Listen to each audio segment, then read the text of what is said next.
قیامت کی نشانیوں میں سے ایک بہت بڑی نشانی یہ ہے کہ قیامت سے پہلے ایسے لوگ آئیں گے جو بہت زیادہ طاقتور ہوں گے.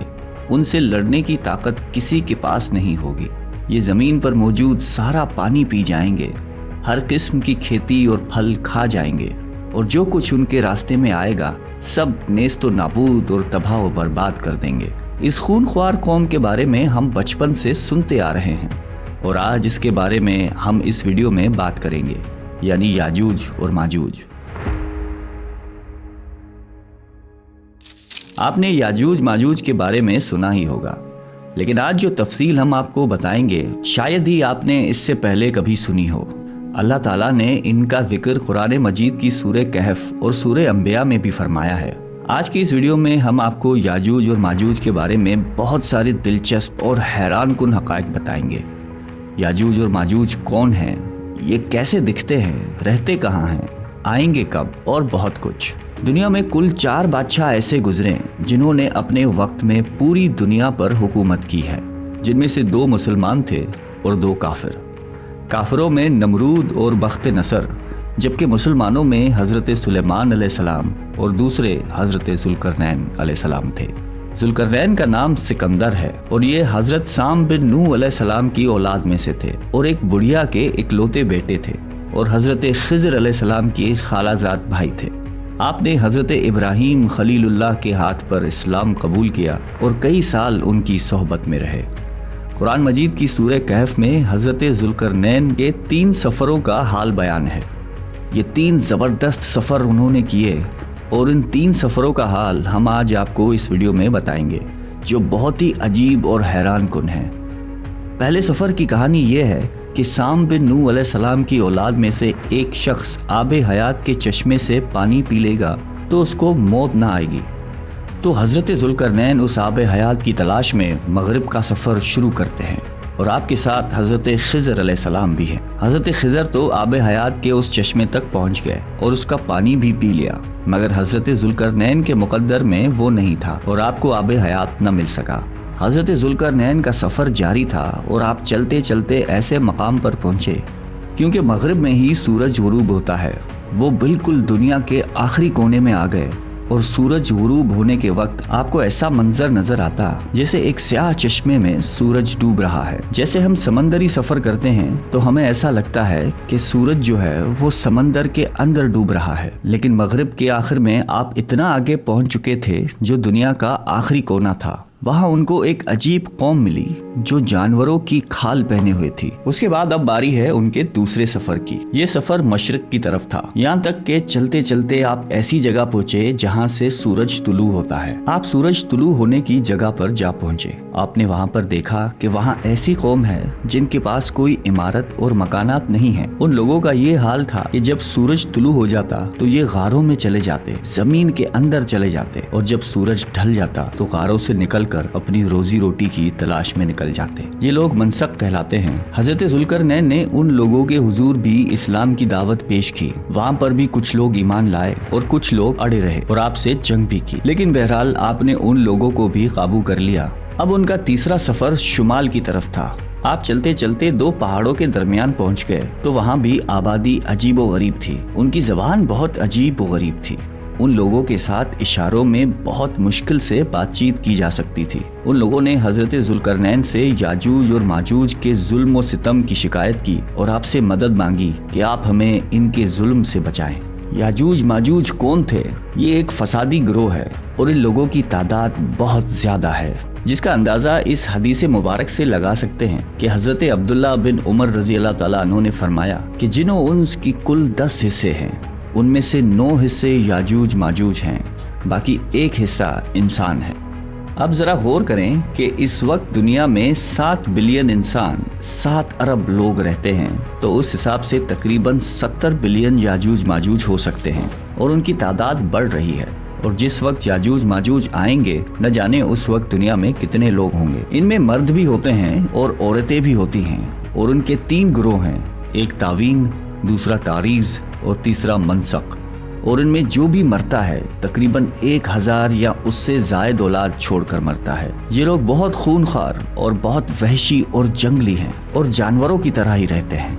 اور جو بہار کے موسم میں یہ لوگ اپنے گھروں سے نکلتے ہیں تو تمام کھیتیاں اور سبزیاں کھا جاتے ہیں اور خشک چیزوں کو لاد کر لے جاتے ہیں۔ جنگلی جانوروں یہاں تک کہ سانپ، بچھو، گرگٹ سب کچھ چھوٹے بڑے جانوروں کو کھا جاتے ہیں۔ جب حضرت ذوالقرنین سے لوگوں نے فریاد کی کہ آپ ہمیں یاجوج ماجوج کے ان ظلم و ستم سے بچائیے، اس کے بدلے میں آپ جو کہیں گے ہم آپ کو دیں گے، حضرت ذوالقرنین نے کہا کہ میرے پاس اللہ کا دیا بہت کچھ ہے، مجھے کسی چیز کی ضرورت نہیں ہے، مگر تم اپنی جسمانی محنت کے ذریعے میری مدد کرو۔ آپ نے کمال کیا کہ ان دونوں پہاڑوں کے درمیان آپ نے بہت بڑی گہری بنیاد کھدوائی۔ اس کی گہرائی اتنی گہری تھی کہ اس میں سے پانی نکل آیا، اور پھر اس کے بعد آپ نے اس میں پگھلائے ہوئے تانبے کے پتھر جمائے اور لوہے کے تخت نیچے اوپر لگا کر ان کے درمیان لکڑی اور کوئلہ بھی بھروا دیا۔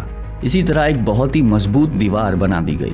آج کے زمانے میں جس کو ہم کانکریٹ کی دیوار کہتے ہیں، یہ اس سے بھی زیادہ مضبوط دیوار ہے۔ اب ہوا کیا کہ یاجوج ماجوج دیوار کی ایک طرف اور یہ قوم دیوار کی دوسری طرف ہے۔ اب حدیث پاک میں ہے کہ یاجوج ماجوج روزانہ اس دیوار کو توڑ دیتے ہیں، مگر دن بھر جب محنت کرنے کے بعد اس کو توڑنے کے قریب پہنچ جاتے ہیں تو ان میں سے ایک کہتا ہے کہ چلو باقی کل توڑیں گے، لیکن اللہ کی شان کہ دوسرے دن وہ دیوار اس سے زیادہ مضبوط ہو جاتی ہے اور اپنی اصل شکل میں آ جاتی ہے۔ پھر اگلے دن جب دیوار توڑنے کا وقت آتا ہے تو پھر کوئی کہتا ہے کہ چلو باقی کل توڑ لیں گے، دوسرے دن پھر ایسا ہوتا ہے، تیسرے دن پھر ایسا ہوتا ہے، مگر ایک دن آئے گا جب اللہ کی رضا ہوگی کہ قیامت سے پہلے یہ باہر نکلیں گے، تو انہی میں سے کوئی شخص کہے گا کہ انشاءاللہ کل اس دیوار کو توڑیں گے۔ تو پھر جب وہ دوسرے دن آئیں گے تو انشاءاللہ کی برکت ظاہر ہوگی اور پھر یہ دیوار ٹوٹ جائے گی۔ نبی اکرم صلی اللہ علیہ وآلہ وسلم کا مفہوم ہے قیامت قائم نہ ہوگی جب تک یاجوج ماجوج نہ آ جائیں۔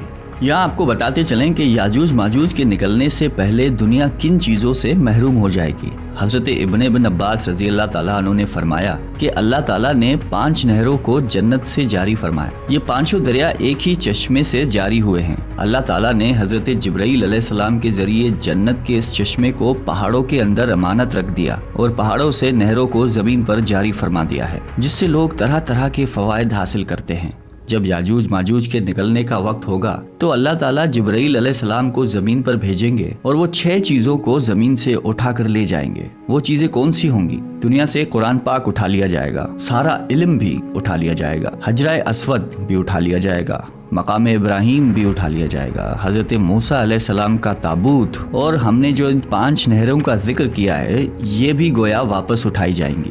یہ چیزیں جب اس دنیا سے اٹھا لی جائیں گی تو دنیا اور دین کی برکت روئے زمین سے اٹھ جائے گی اور لوگ ان برکتوں سے بالکل محروم ہو جائیں گے۔ کیسا دور ہوگا ذرا سوچئے۔ اب ہو سکتا ہے کسی کے ذہن میں سوال آئے، یاجوج ماجوج دیکھنے میں کیسے ہے؟ ان کا چہرہ کیسا ہوگا؟ آنکھیں اور بال کیسی ہوں گی؟ تو ان کا جواب یہ ہے کہ حدیث پاک میں یاجوج اور ماجوج کے بارے میں آیا ہے کہ وہ چوڑے چہرے والے، چوڑی آنکھوں والے اور موٹے بالوں والے ہوں گے۔ یاجوج ماجوج کا ظہور اس وقت ہوگا جب حضرت عیسیٰ علیہ السلام دجال کو قتل کر چکے ہوں گے۔ قتل دجال کے بعد حضرت عیسیٰ علیہ السلام کو حکم الہی ہوگا کہ مسلمانوں کو کوہ طور پر لے جائیں، اور اس لیے کہ کچھ ایسے لوگ اب ظاہر ہونے والے ہیں جن سے لڑنے کی کسی میں طاقت نہیں ہوگی۔ پھر یاجوج ماجوج کا ظہور ہوگا۔ یاجوج ماجوج کے نکلنے پر دنیا میں عجیب و غریب فساد برپا ہو جائے گا۔ ان کی آمد نہایت خطرناک ہوگی، اس قدر زیادہ ہوں گے کہ ان کا پہلا گروہ جب بحریہ تبریہ سے گزرے گا تو سمندر کا پورا پانی پی کر اس کو سکھا دیں گے۔ جب وہ دوسرا گروہ آئے گا تو وہ حیران ہو کر چلے گا کہ یہاں تو کبھی پانی تھا ہی نہیں، بلکہ پانی سارا ختم ہو جائے گا، اتنا بڑا لشکر ہوگا۔ یہ لوگ دنیا میں فساد، قتل و غارت سے فارغ ہو جائیں گے۔ مسلمان تو کوہ طور پر حضرت عیسیٰ علیہ السلام کے ساتھ ہوں گے تو یہ کہیں گے کہ زمین والوں کو تو قتل کر لیا، اب آؤ آسمان والوں کو قتل کریں۔ خدا کی قدرت دیکھیں، پھر آسمان سے جب نیچے گریں گے تو ان پر خور لگا ہوگا۔ یہ اپنی انہی حرکتوں میں مشغول ہوں گے اور وہاں پہاڑ پر حضرت عیسیٰ علیہ السلام اپنے ساتھیوں سمیت موجود ہوں گے۔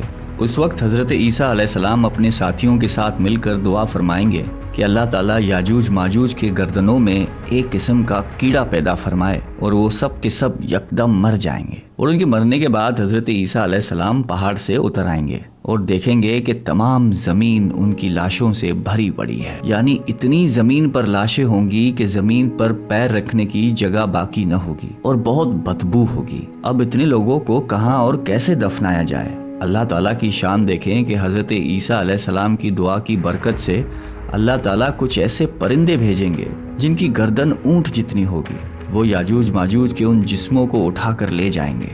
یاد رہے یہ تو ان کو دنیا میں ملنے والی سزا ہے، ان کو جہنم میں بھی دردناک عذاب دیا جائے گا، کیونکہ ان کے کثیر گناہ ہے۔ ایک تو یہ کہ انہوں نے ظلم و زیادتی، قتل و غارت کا بازار گرم کیا ہوا تھا، اور دوسرا یہ کہ ایمان بھی نہیں لائے تھے۔ حالانکہ ان کو ایمان کی دعوت دینے کے لیے ہمارے پیارے نبی حضرت محمد صلی اللہ علیہ وآلہ وسلم تشریف لے گئے تھے۔ حضرت ابن عباس رضی اللہ تعالیٰ عنہ فرماتے ہیں کہ نبی پاک نے فرمایا کہ معراج کی رات اللہ تعالیٰ نے مجھے یاجوج ماجوج کو دعوت اسلام دینے کے لیے بھیجا۔ نبی پاک فرماتے ہیں کہ میں ان کے پاس گیا، میں نے ان کو اللہ تعالیٰ کی طرف بلایا، انہیں عبادت کی دعوت دی، مگر انہوں نے میری دعوت کو جھٹلا کر انکار کر دیا، اور فرماتے ہیں کہ اللہ تعالیٰ کے نافرمان بندوں اور اولاد ابلیس کے ساتھ دوزخ میں جائیں گے۔ ان کے مرنے کے بعد زمین امن و سکون اور برکتوں سے بھر دی جائے گی۔ اللہ کی نعمتیں اس قدر زیادہ ہوں گی کہ روایتوں میں آتا ہے کہ ان کے مرنے کے بعد زمین پر بارش اتنی زیادہ ہوگی کہ زمین برابر ہو جائے گی، اور زمین کو حکم ہوگا کہ اپنی برکتیں اگل دے، اور آسمان کو حکم ہوگا کہ اپنی برکتیں انڈیل دے۔ تو برکت کا یہ عالم ہوگا کہ ایک انار کو ایک گروہ کھا سکے گا، اور دودھ میں یہ برکت ہوگی کہ ایک اونٹنی کا دودھ پوری جماعت کو کافی ہوگا، اور ایک گائے کا دودھ پورے قبیلے کو کافی ہوگا، اور ایک بکری کا دودھ پورے خاندان کو کافی ہوگا۔ گویا ہر چیز میں برکت آ جائے گی۔ یاجوج ماجوج کے مکمل واقعے سے ایک بات سوچنے کو ملتی ہے کہ زمین میں قتل و غارت اور فساد پھیلانے والوں کا انجام ہلاکت والا ہی ہوتا ہے۔ اللہ تعالیٰ ظالموں کو ایک دم ختم کرنے پر قادر ہے، مگر انہیں موقع عطا فرماتا ہے تاکہ وہ توبہ کریں اور جہنم سے نجات حاصل کریں۔ اللہ تعالیٰ سے دعا ہے کہ اللہ تعالیٰ ہم سب کو قلب سلیم عطا فرمائے اور قرآن و حدیث پہ عمل کرنے کی توفیق عطا فرمائے۔ آمین۔